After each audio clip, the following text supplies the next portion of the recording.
নমস্কার বন্ধুরা, অর্চনার পাকশালায় আপনাদের সকলকে স্বাগত জানাই। বিকেলের হালকা খিদেতে চায়ের সাথে বা মুড়ির সাথে যে কোনো চপের রেসিপি বেশ ভালোই লাগে। আজ আমি আপনাদের সাথে সেরকমই একটা রেসিপি শেয়ার করব।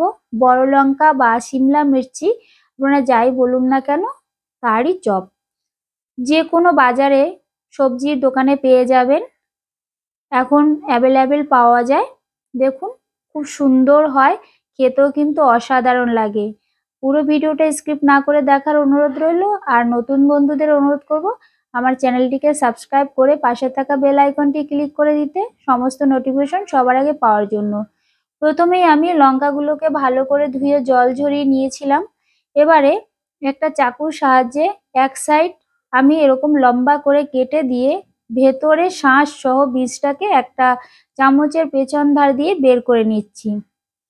বীজ এবং শাঁসটা যদি থাকে তাহলে কিন্তু খেতে ভালো লাগে না, যতই আপনি পুর ভরুন না কেন শাঁসটা ভালো লাগে না।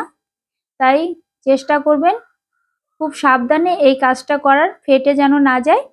সমস্ত লঙ্কাগুলোকে আমি এরকম বীজ ছাড়িয়ে নিয়েছি।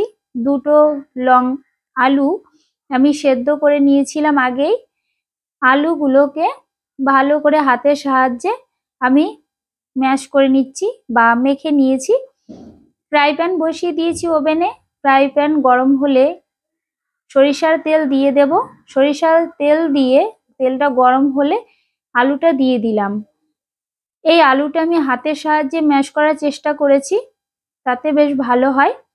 এবারে কিছু মশলা আমি দিয়ে দিলাম। সামান্য ধনে গুঁড়ো, জিরে গুঁড়ো, লঙ্কা গুঁড়ো আর হলুদ গুঁড়ো, আর দিয়ে দেব গরম মশলা গুঁড়ো, আর দিয়েছি কিছুটা ম্যাগি মশলা। আর অপশনাল, আপনারা চাইলে নাও দিতে পারেন। নুনটা যেহেতু আমি আলু সেদ্ধ করার জন্য দিয়েছি তাই নুনটা আর দিলাম না, একটু চিনি দিয়ে দিয়েছি। আর দিলাম ধনেপাতা কুচি। আপনারা এখানে আপনাদের পছন্দ অনুযায়ী মশলা দিতে পারেন। পেঁয়াজ রসুনও যদি আপনারা চান দিতে পারেন, তবে আমি নিরামিষ করার চেষ্টা করলাম। এবারে একটা বাটিতে আমি চাল গুঁড়ো করে নিয়েছিলাম, চালটা আমি জল সহ পেস্ট করে নিয়েছি। আর নিয়েছি বেসন, দিয়ে দিলাম স্বাদ মতো নুন আর জল। জলটা এবারে অল্প করে দিতে হবে, একবারে দেবেন না। দেখুন ব্যাটারটা আমি কিভাবে তৈরি করলাম। সামান্য হলুদ দিয়ে দেব জাস্ট কালারের জন্য। এখানে আপনারা লঙ্কার গুঁড়ো দিতে পারেন, যেহেতু আমি ওখানে লঙ্কার গুঁড়ো দিয়ে দিয়েছি তাই আর বেশি দিলাম না।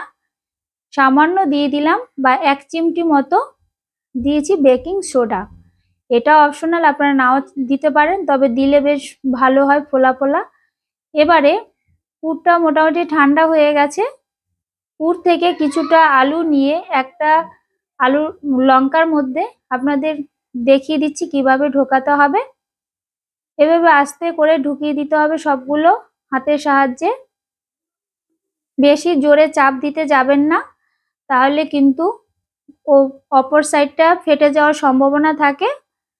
এই একই পদ্ধতিতে সমস্ত লঙ্কাগুলোকে আমি পুর ভরে নিলাম।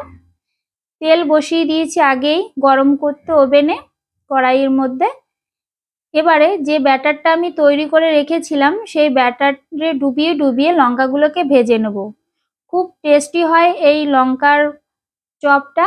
আপনারা বাড়িতে অবশ্যই ট্রাই করে আমাকে জানাবেন কেমন হলো। আর যদি ভালো লাগে অবশ্যই লাইক করবেন, আর আমার চ্যানেলের পাশে থাকবেন। নিত্য নতুন ভিডিও পাওয়ার জন্য আমাকে সাপোর্ট করবেন। ধন্যবাদ বন্ধুরা। গরম গরম পরিবেশ